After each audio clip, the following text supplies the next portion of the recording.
Realmente é uma alegria, um prazer estar com vocês, queridos irmãos da Igreja do Jardim Ismênia, Igreja Adventista Jardim Ismênia. Ouço sempre falar muito bem de vocês por meio do Mateus, né? Ficamos muito alegres em saber que a igreja acompanha nossas lives e os conteúdos que temos disponibilizado nos canais. Isso para a gente é injeção de ânimo, né? Combustível para continuar trabalhando, pregando, levando a mensagem avante. Também quero parabenizar a igreja pela escolha dos temas que vão nortear aí os cultos de quarta-feira por um tempo, né? Que é o tema do reavivamento. E de fato, Ellen White diz que uma das nossas maiores necessidades como igreja realmente é buscar esse reavivamento.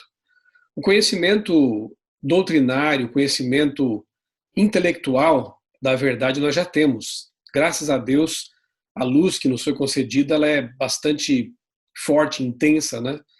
Mas precisamos corresponder a esse conhecimento, a essa luz, com uma vida de consagração, de dedicação a Deus e de missão, né? Para que possamos levar avante o que nós sabemos, o que nós temos.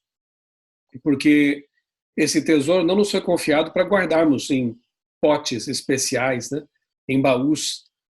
Nós temos que distribuir, temos que espalhar esse conhecimento, essa luz, ser sal da terra. E o reavamento vai promover tudo isso. Ele vai nos habilitar, vai nos motivar, vai nos incendiar para que nós, então, cheios de entusiasmo, terminemos a obra que os pioneiros começaram com tanta coragem, com tanto entusiasmo, né? Então, aquela chuva temporã lá no tempo dos discípulos foi só o começo.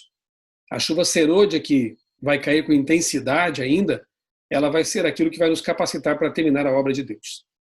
Eu tenho meditado ultimamente num capítulo especial da Bíblia que para mim é um dos que melhor resume o que eu tenho chamado de Passos para o Reavivamento. Se eu fosse dar um título para esse sermão, seria este: Passos para o Reavivamento. Eu quero convidar os irmãos a abrir a Bíblia comigo, ou acessá-la, né, se você tiver aí só um celular, um dispositivo eletrônico. Hoje temos que usar esses dois verbos aí, né? Acessar ou abrir. Segundo Crônicas, capítulo 34.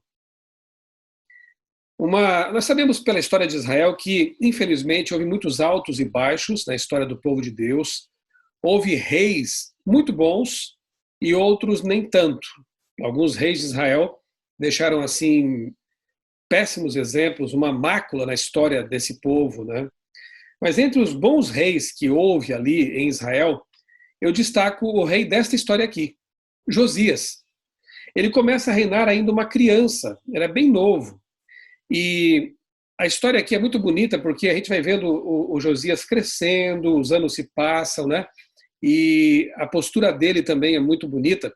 Como diz o apóstolo Paulo, tudo que foi escrito no passado foi escrito para o nosso ensino. Então, tudo que nós lemos no Antigo Testamento, no Novo também, as parábolas, as profecias, as visões, as histórias, devem de alguma forma servir para nós como ensinamento. Ou para que nós imitemos as boas coisas, ou para que, por contraste, não façamos aquilo que foi feito de errado também. E aqui, neste caso, eu creio que nós temos um bom exemplo, um ótimo exemplo, para que busquemos o reavamento espiritual entre nós. Eu quero propor a vocês agora um exercício, tá? Digamos que fossem vocês, que fosse você, querido irmão, querida irmã que está me assistindo agora, que fosse você o convidado para pregar nesta noite, e não eu. Mas se você tivesse que fazer um sermão, apresentar um sermão, preparar e apresentar um sermão, com base neste texto aqui, 2 Crônicas 34. Eu gostaria que você fizesse comigo esse exercício. Eu apontei aqui no texto pelo menos uns 6 ou 7 passos para o reavivamento espiritual.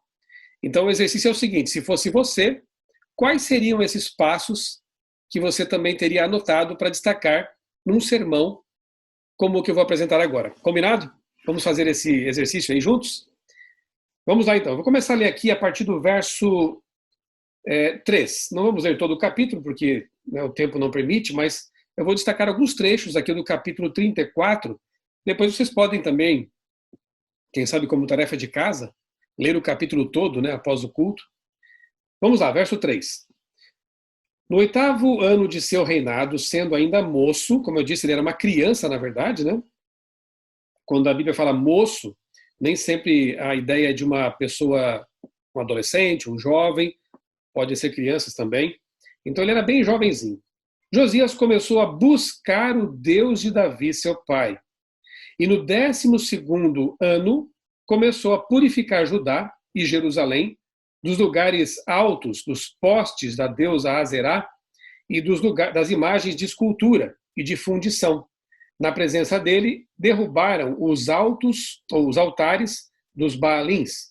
Ele despedaçou os altares do incenso que estavam acima deles, quebrou os postes da deusa Azerá e as imagens de escultura e de fundição reduziu a pó e os espalhou sobre as sepulturas dos que tinham oferecido sacrifícios a esses ídolos.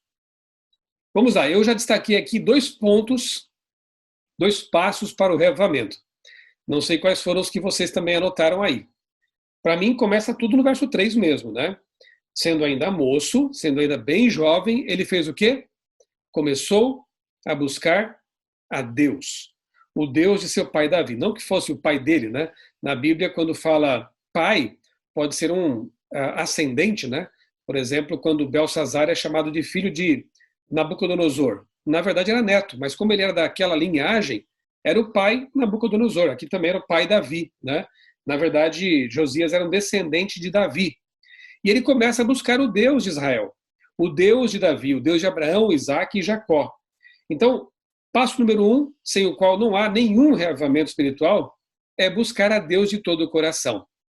Essa mensagem aqui também é para as crianças, para os jovens, para os adolescentes, porque, veja, geralmente a gente vê como protagonistas de reavivamentos, de reformas, adultos, né? Líderes já formados, mas aqui nós vemos um jovenzinho, né, na tenra idade, buscando a Deus.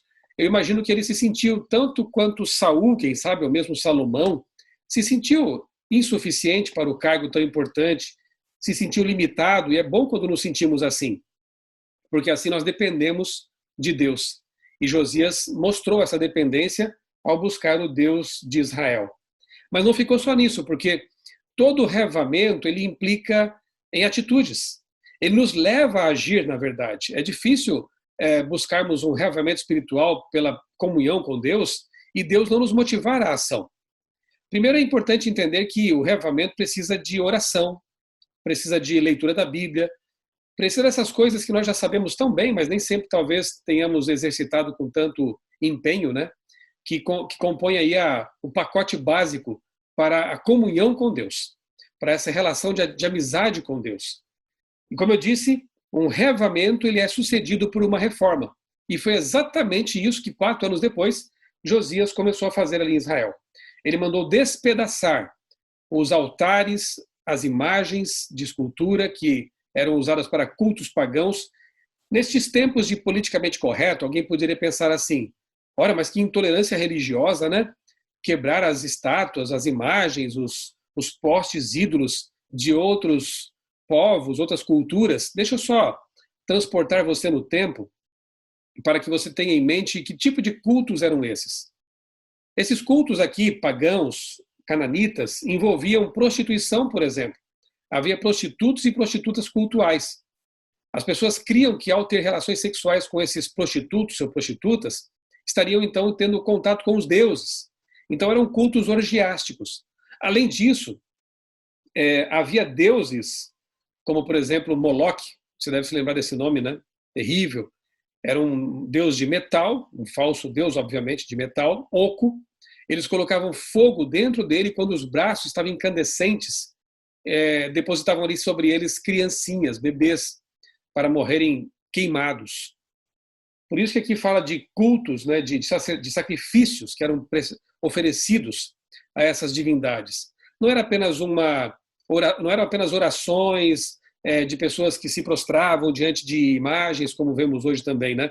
Envolvia muito mais do que isso, envolvia matança, violência, profanação, como eu disse, orgias. Então, com esse tipo de coisa não se brinca. Com o pecado não se brinca. E aqui, com a atitude de Josias, a gente vê exatamente isso. Com o pecado não se brinca. Deve-se dar nome ao pecado e eliminá-lo, abandoná-lo. Ele chega ao ponto de lançar as cinzas desses ídolos sobre as tumbas daqueles que haviam trazido para Israel essa adoração pagã. Então, ponto número 2, o passo número 2 é a identificação do que está errado, do que é pecado, a não, como se diz, né, tergiversação, né, ou a não relativização do que é pecado, não brincar com o pecado, não minimizar o pecado, tratar o pecado como ele é, uma coisa horrível, que deve ser, pelo poder de Deus, abandonada, eliminada. Então, temos aqui os dois passos iniciais: a busca de Deus e a reforma que sucede essa comunhão com Deus. Deus vai mostrando para nós as coisas que temos que ir abandonando pelo caminho, porque elas nos atrapalham nessa comunhão com Deus. Vamos avançar um pouco agora para o verso 8, e aqui nós encontramos Josias, alguns anos depois, na verdade diz assim, ó, que no 18º ano, ou seja, o relato começa no 8º ano, 10 anos depois, Josias já era aqui um jovem mais velho, quem sabe já maior, né? 18 anos por ali. E uma coisa que eu queria meditar com vocês é o seguinte, antes de nós lermos aqui. Geralmente, e infelizmente, muitas pessoas, à medida que o tempo vai passando na sua experiência espiritual, acabam esfriando na fé. É aquilo que Apocalipse chama de mornidão espiritual, condição laodiceana. Geralmente, quando nós nos tornamos, né, quando nos convertemos, a gente vem com aquela empolgação, com aquele ânimo, né, com vontade de falar para todo mundo da verdade, da Bíblia, da volta de Jesus. Agora eu pergunto para você, querido irmão, querida irmã que está nos assistindo agora, quantos anos faz que você está na igreja, que você é batizado? Quantos anos faz que você teve aquele encontro especial com Jesus? E se faz aí 5, 10, 20 anos, como está a sua vida espiritual neste momento? O Apocalipse nos convida a buscar de volta o primeiro amor. E é justamente o primeiro amor que corresponde a essa experiência de encontro com Deus, de conversão. Se nós temos que voltar ao primeiro amor, isso quer dizer que nós temos que alimentar essa experiência dia a dia. Há uma coisa que nós precisamos impedir de acontecer conosco, que é justamente essa mornidão espiritual. E isso acontece quando nós relaxamos, né? Quando nós não fazemos aquilo que é necessário para manter a comunhão com Deus. Deixamos de ler a Bíblia, já não oramos mais com aquela vontade de sempre. Então nós precisamos orar a Deus, sim, pedindo que Ele nos dê de volta esse primeiro amor. Precisamos orar a Deus pedindo que Ele nos dê vontade de orar mais, de ler mais a palavra, estudar mais a palavra de Deus, de frequentar os cultos. Agora nós cremos assim, né? Deus nos ajude para isso, que com a amenização, né, dessa pandemia, as pessoas comecem a voltar aos cultos, às casas de oração, às igrejas, e entendam que isso é muito importante. Hebreus diz que nós não podemos deixar de congregar, como fazem alguns, né? Diz ali o apóstolo Paulo, não deixemos de nos congregar. Que nós possamos entender também que a igreja tem o seu papel nesse processo de reavivamento, senão Deus não teria criado a comunidade de salvos, de cristãos, de crentes, né? Deus não teria, lá em livro de Atos, que estamos agora lendo no Revivados por Sua Palavra, é dito que dia a dia iam sendo batizadas pessoas e elas eram incluídas onde? Na igreja. Então a igreja é importante. Muitas pessoas acabaram se acostumando aí, se mal acostumando, quem sabe, né? Nesse tempo de pandemia, com cultos virtuais, com essa relação à distância. Louvado seja Deus porque temos essas tecnologias e isso possibilitou muita coisa boa também, como pregação, como hoje na internet. A internet foi inundada de conteúdos muito bons que com certeza vão ser usados por Deus até o fim, né? Mas nada disso substitui o culto em família e o culto na igreja, no templo, essa reunião em comunidade, quando nós nos aquecemos, né, espiritualmente. Conto uma história que, certa vez, um irmão de uma igreja, ele passou a não mais ir aos cultos, né, ele estava ausente. Então o pastor, como bom pastor tem que fazer, foi atrás da ovelhinha. E ele então visitou aquele irmão, entrou na casa dele, estava acesa uma lareira ali com brasas, né, com fogo aceso ali. O pastor se sentou na sala de estar, não disse uma palavra. Ele se dirigiu até a lareira, pegou lá uma tenaz, né, aquele instrumento que é usado para pegar ali as brasas, né? Ele pegou uma brasa lá de dentro e colocou sobre um prato em cima da mesa da sala de estar. Se sentou e ficou observando. Os dois ficaram observando aquela brasa à medida que ela ia se apagando, até se tornar um carvão. O pastor fez uma oração, não disse mais nada, foi embora, e no sábado seguinte o irmão estava na igreja. Ele entendeu o recado. Nós somos como esses carvões aí, né, da lareira. A igreja é a lareira. Quando estamos unidos, esse fogo nos aquece. Esse contato, o ato de buscarmos a Deus juntos, de ouvirmos testemunhos, de ouvirmos pregações que aquecem o coração, tudo isso serve para manter nossa brasa acesa.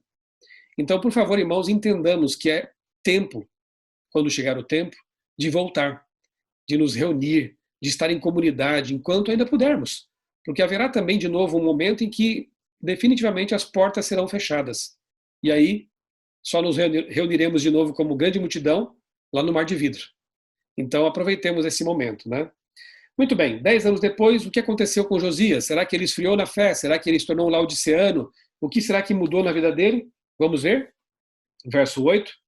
No 18º ano do seu reinado, havendo já purificado a terra e o templo, ele não parou, viram? Ele continuou na sua missão. Josias ordenou que Safã, filho de Azalias, Maazéias, governador da cidade, e Joá, filho de Joacás, cronista, reparassem a casa do Senhor, seu Deus. Foram até o sumo sacerdote Ilquias e entregaram o dinheiro que tinha sido trazido à casa de Deus, e que os levitas, guardas da porta, tinham ajuntado. Dinheiro provindo das mãos de Manassés, de Efraim, de todo o resto de Judá, de Israel, digo, né? Bem como de todo o Judá e Benjamim e dos moradores de Jerusalém.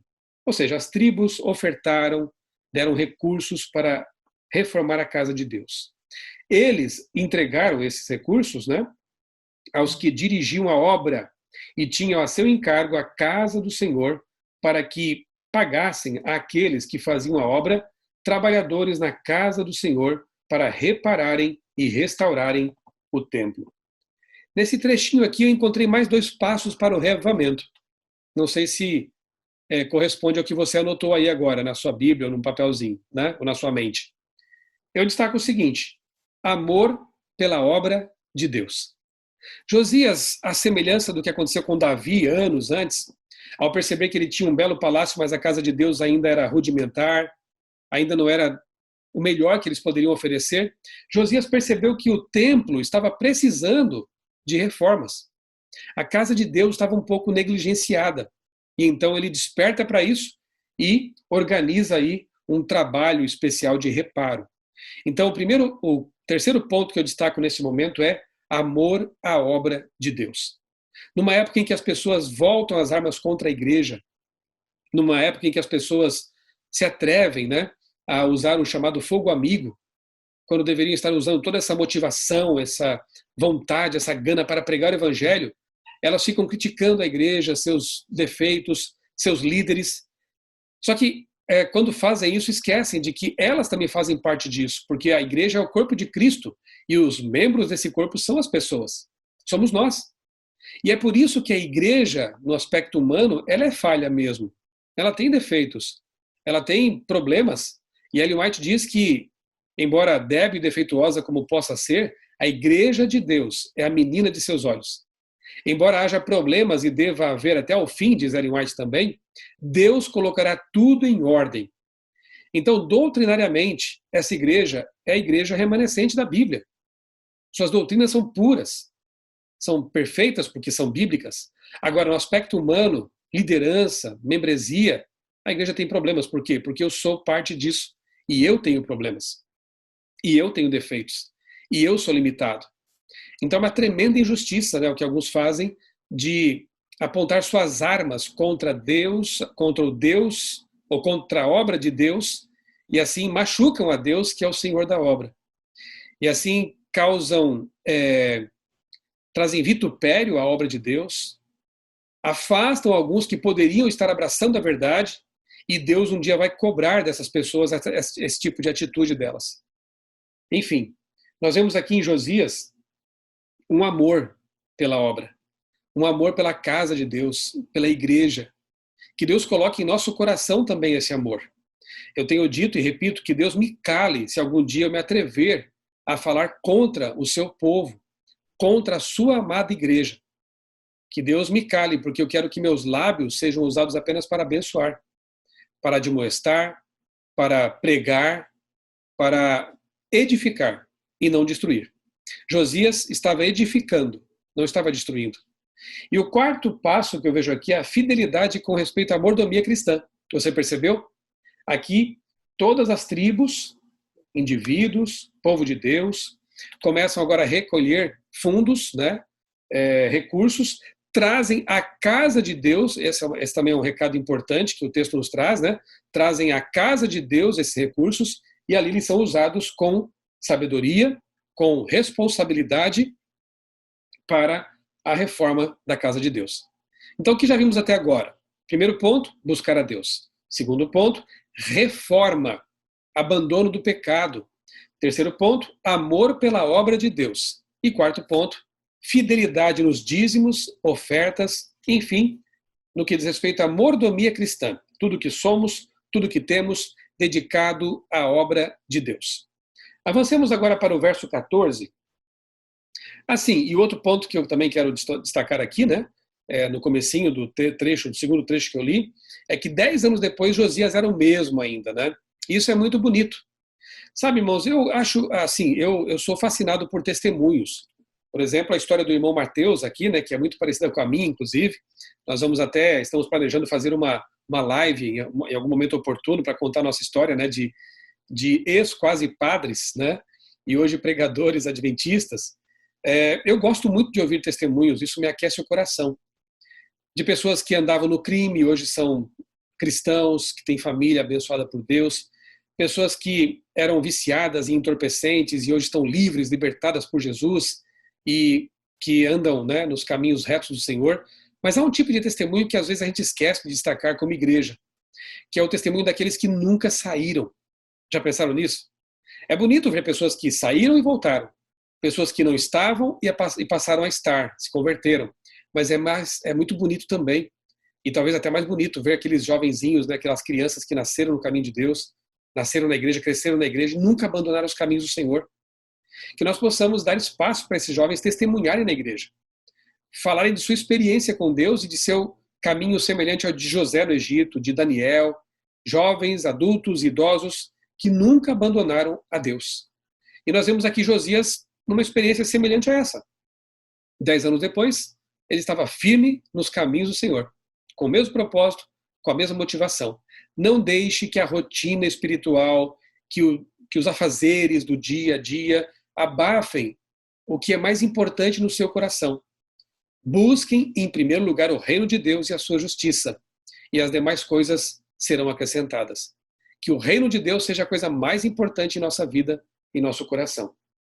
Avançando então na leitura, vamos para o verso 14, e nesse segundo trecho que eu vou ler agora, terceiro trecho, né? Eu quero que vocês mais uma vez atentem para os passos do reavivamento espiritual. Eu já destaquei 4 até agora. Vamos lá, verso 14.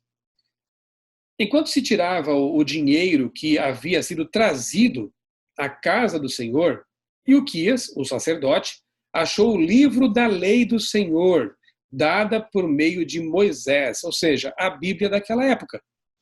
Era a Torá, né? A lei, a Torá, eram os livros que Moisés havia escrito. Resumindo, é como se tivessem achado a Bíblia, então, como se não, exatamente isso. Eles encontraram a Bíblia na casa de Deus. Então, Ilquias, verso 15, disse ao escrivão Safã: achei o livro da lei na casa do Senhor. Ilquias entregou o livro a Safã, então Safã levou o livro ao rei e lhe deu relatório dizendo: tudo o que o Senhor, ó rei, encomendou aos seus servos, eles estão fazendo. Contaram o dinheiro que estava na casa do Senhor e o entregaram nas mãos dos que dirigem a obra e dos que a executam. Vejam a seriedade com que lidavam com o dinheiro sagrado. Contaram tudo direitinho e entregaram para os que administram a obra. E o escrivão Safã acrescentou: o sacerdote Ilquias me entregou um livro. E Safã leu o livro em voz alta diante do rei. Então imagine a cena. O sacerdote se levanta, abre o rolo da lei e começa pelo começo. No princípio, criou Deus os céus e a terra. E vai lendo.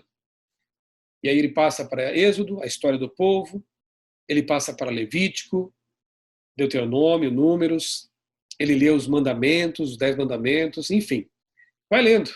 E aí o verso 19 diz que quando o rei Josias ouviu as palavras da lei, rasgou as suas roupas, que é um sinal de assim, de inconformidade com alguma coisa que está muito errada. O rei ficou indignado. Ele rasga as vestes de cima como expressão dessa indignação, desse espanto com a realidade que estavam vivendo. E então deu ordens a Ilquias, Aicão, filho de Safã, Abdom, filho de Mica e Safã, o escrivão, e a Asaías, servo do rei, dizendo, eu vou fazer uma pausa por aqui agora. Então, que outros passos encontramos na leitura desse trecho que dizem respeito ao reavivamento espiritual? Eu coloquei a importância dada à palavra de Deus. E também, posso colocar nesse mesmo pacote, a Bíblia na casa de Deus. Que tipo de reflexão podemos extrair disso? Eu pergunto a vocês, que tipo de sermões temos visto, ouvido em nossos púlpitos ultimamente? A Bíblia tem que ser encontrada na casa de Deus. Quando as pessoas vão aos templos de nossas igrejas, tem que ouvir a palavra de Deus. Menos ideias humanas, menos filosofias humanas e mais palavra de Deus. Mais sermões expositivos, dão mais trabalho, dão, mas são aqueles que alimentam as pessoas. Neste momento eu estou fazendo um sermão expositivo. Como assim? Eu estou expondo o que a Bíblia diz e deixando que ela traga a mensagem para nós. Eu peço a Deus que ele esconda o ser humano, o Michelson aqui, e que a palavra, que a voz profética fale mais alto. Então, que nossas igrejas, a palavra seja encontrada. Que em nossos cultos, o livro da lei, a Bíblia, o Antigo e Novo Testamento, possam falar mais alto. E assim as pessoas saírem alimentadas da casa de Deus. Se for preciso rasgar as vestes, porque perceberam que estavam em pecado, que estavam vivendo de modo errado, que assim seja. Porque o culto também serve para tirar do sossego os pecadores e alimentar aqueles que estão buscando realmente uma vida de comunhão com Deus. Se nós sairmos do mesmo jeito que entramos na igreja, isso não é um bom sinal. Nós precisamos ter um encontro com a palavra e com o Deus da palavra em todos os cultos em nossas igrejas. Então o livro foi encontrado, o rei deu importância para ele. E o que ele manda então que seus servos façam? Vamos para o verso 21 agora, que diz assim: vão consultar o Senhor por mim e pelos que restaram em Israel e Judá a respeito das palavras deste livro que foi encontrado, porque é grande o furor do Senhor, que se derramou sobre nós, porque os nossos pais não guardaram a palavra do Senhor para fazerem segundo tudo. E eu destaco, sublinho e coloco em bold essa palavra. Tudo o que está escrito neste livro. Eu voltarei a essa palavra daqui a pouco. Então Ilquias e os enviados pelo rei foram falar com a profetisa Hulda, esposa de Salum, encarregado das vestimentas da casa do Senhor, filho de Tocate, filho de Arás. Hulda morava na cidade baixa, em Jerusalém. Eles lhe contaram o que havia acontecido e ela lhes disse, eu vou parar por aqui, porque depois vem as orientações da profetisa para os enviados do rei. Eu destaco aqui, meus irmãos queridos, algo realmente muito importante. Já vimos que, como passo 5, eu coloquei aí a importância à palavra de Deus, correto? A importância, a centralidade da Bíblia no culto e na vida das pessoas que dizem ser seguidoras de Cristo. Mas eu destaco aqui também a atitude do rei em buscar uma profetisa chamada Hulda. Vocês já ouviram falar, por exemplo, de algum livro chamado Segundo Livro de Hulda? Ou então, Primeira Carta ou Epístola de Hulda? Não, porque não existe. Então, o que nós temos aqui é algo muito interessante. Nós temos, por um lado, a valorização dos profetas canônicos, como Moisés, por exemplo. O que são profetas canônicos? São profetas que escreveram alguma coisa que está contida na Bíblia, no cânon. A Bíblia é o cânon, é a régua, né? É a medida de todas as coisas. A nossa regra de fé e prática, por isso que ela é chamada de cânon. Então, os profetas canônicos são aqueles que constam das Escrituras. Por exemplo, Isaías, Jeremias, Ezequiel, Daniel, Abacuque, Miqueias, Amós, Obadias, Jonas. você já entendeu, né? São os profetas que escreveram coisas, livros, cartas, João, no Apocalipse, que foram preservadas, porque Deus assim o quis, no cânon.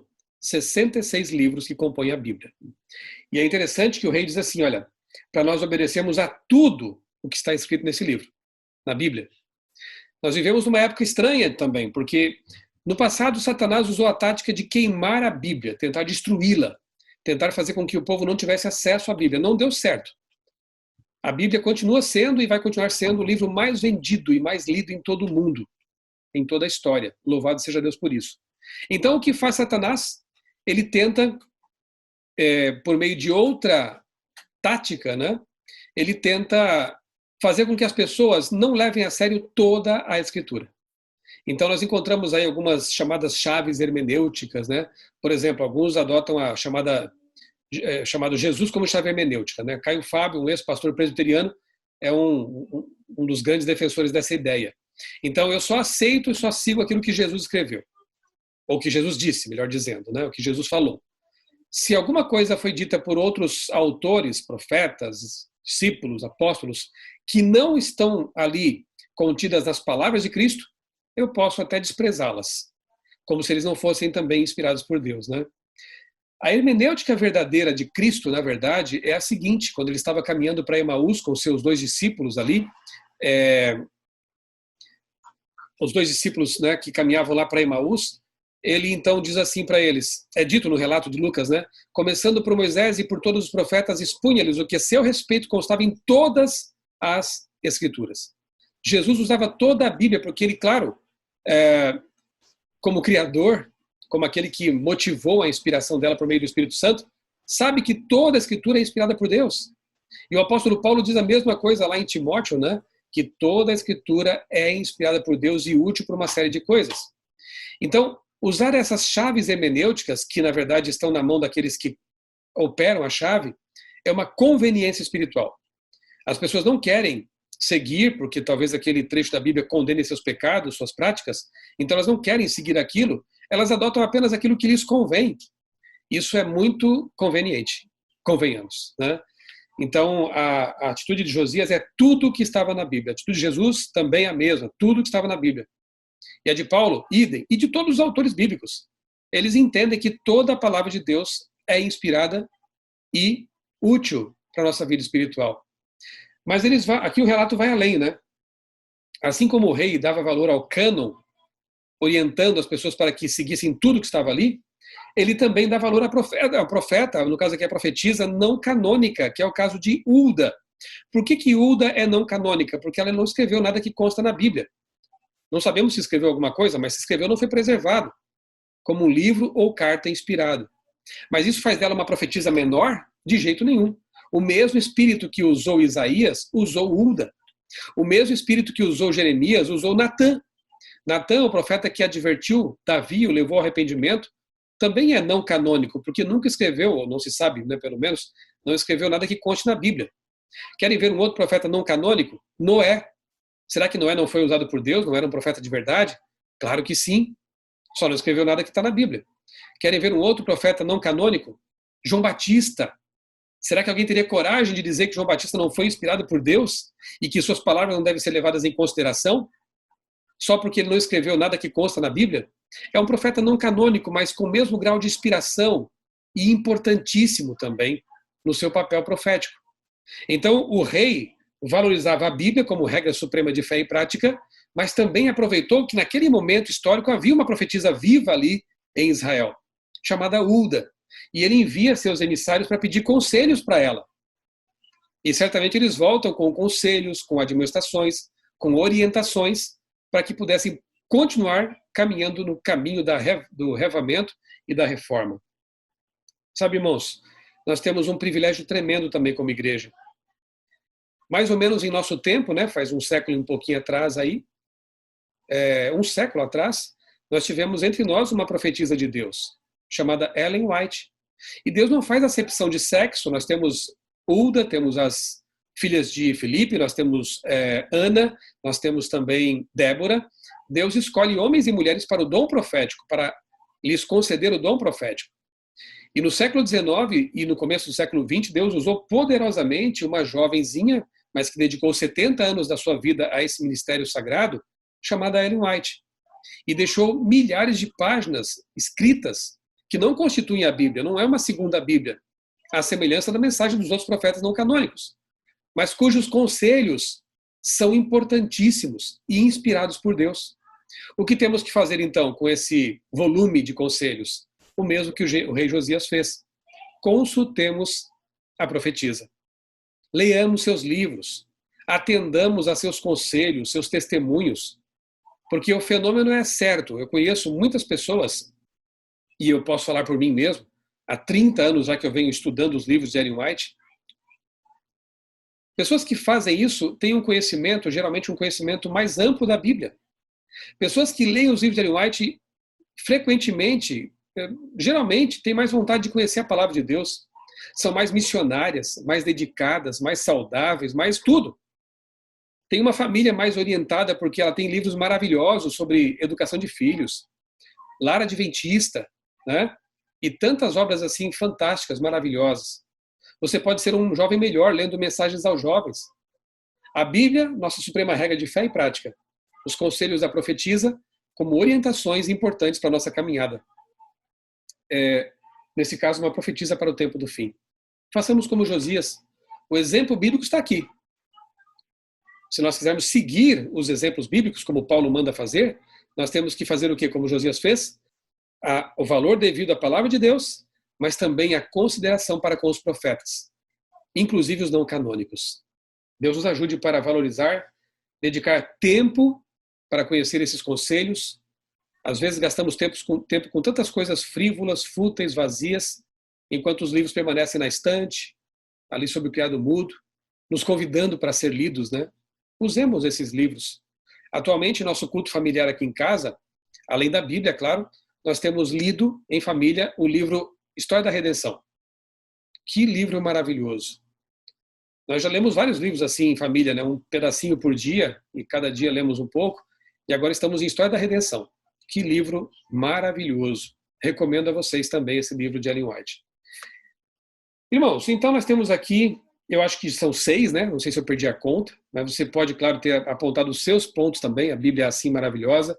Ela nos dá insights impressionantes e quanto mais lemos, mais coisas aprendemos, né? Mas eu quero finalizar mostrando a vocês o resultado. Nenhuma vida fica do mesmo jeito quando busca a Deus do jeito que Josias buscou. Alguma coisa vai acontecer. E eu quero ler com vocês o que aconteceu na vida dele e de Israel também. Porque quando alguém busca a Deus de forma poderosa, acontece uma reação em cadeia. Os que nos rodeiam são influenciados. A família é influenciada, os colegas de trabalho são influenciados, os colegas de escola são influenciados. Então, na verdade, o reavivamento espiritual começa hoje, porque começa em mim. E assim acontece uma reação em cadeia. Querem ver? Vamos para o verso 31 agora. Eu vou ler até o 33 e assim a gente encerra. O rei se pôs em pé no seu lugar e fez aliança diante do Senhor para o seguir, guardar seus mandamentos, os seus testemunhos, olha aí, ó, mandamentos, testemunhos, estatutos, e de todo o seu coração e de toda a sua alma, cumprindo as palavras da aliança que estavam escritas naquele livro, na Bíblia. Todos os que se encontravam em Jerusalém e em Benjamim concordaram com essa aliança. Olha aí a reação em cadeia, né? E os moradores de Jerusalém fizeram segundo a aliança de Deus, o Deus de seus pais. Josias tirou todas as abominações de todas as terras que eram dos filhos de Israel, e assim continuou a reforma naqueles tempos. Tirou as abominações do meio do povo. Queridos irmãos, se nós fizermos como o rei Josias, buscarmos a Deus de todo o coração, mesmo que sejamos crianças, jovenzinhos ainda, que bom quando fazemos isso na juventude, buscarmos a Deus de todo o coração, pedirmos que Deus sonde o nosso coração para que vejamos o mal que há nele, as abominações que eventualmente existam em nossa vida, eliminar tudo isso pelo poder de Deus, lutar contra isso, identificar, nomear e lutar contra. Se nós também tivermos amor pela obra de Deus, se nós amarmos a igreja de Deus, formos fiéis nos dízimos e ofertas, na mordomia cristã, Se nós colocarmos a Bíblia no seu local devido, na centralidade do culto, da nossa vida, nossa suprema regra de fé e prática, se nós também dermos valor, amarmos e sermos gratos a Deus pelo presente maravilhoso que Ele nos concedeu por meio do ministério profético, nesses tempos finais, especificamente por meio de Ellen White, buscarmos as orientações da profetisa para o nosso tempo, com certeza, em nossa vida vai acontecer a mesma coisa que aconteceu com Josias. Nós vamos sentir o desejo de renovar a aliança com Deus, para ser fiéis a todos os seus mandamentos, suas orientações. E isso vai causar uma reação em cadeia maravilhosa. Como eu disse, na família, na igreja, no trabalho, na escola, em todo o planeta. Se cada um de nós buscar esse reavamento, se cada um de nós sair da condição de carvão apagado para uma brasa viva, estaremos incendiando este mundo em breve, com o poder do Espírito. E assim Jesus voltará para nos buscar. Que Deus repita em nós esse processo. Como diz Ellen White, o que homens fizeram, homens podem fazer. O que mulheres fizeram, mulheres podem fazer. A experiência dos antigos não é só para eles, não. Ela deve também ser a nossa experiência. E que nós possamos nos espelhar na experiência de Josias, hoje, aqui, no século 21.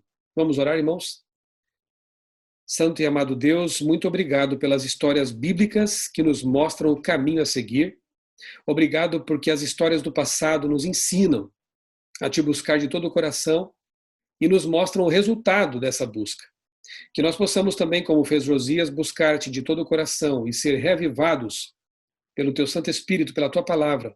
E assim, avançarmos em nossa missão, pregar o Evangelho ao mundo, abalar esse planeta com a tua mensagem poderosa, a fim de que Jesus volte em breve e nos leve para o lar. Abençoa, Pai, a igreja do Jardim Ismênia, que eles possam cumprir a missão que tu lhes confiaste ali naquela localidade. Abençoa o pastor da igreja, os líderes, os membros, e abençoa também todos os irmãos que estão nos acompanhando nesta live e vão ver depois a gravação também. Que eles sintam o desejo de buscar esse reavamento, seguido dessa reforma. É o do que nós mais precisamos. Nós oramos em nome do Senhor Jesus. Amém.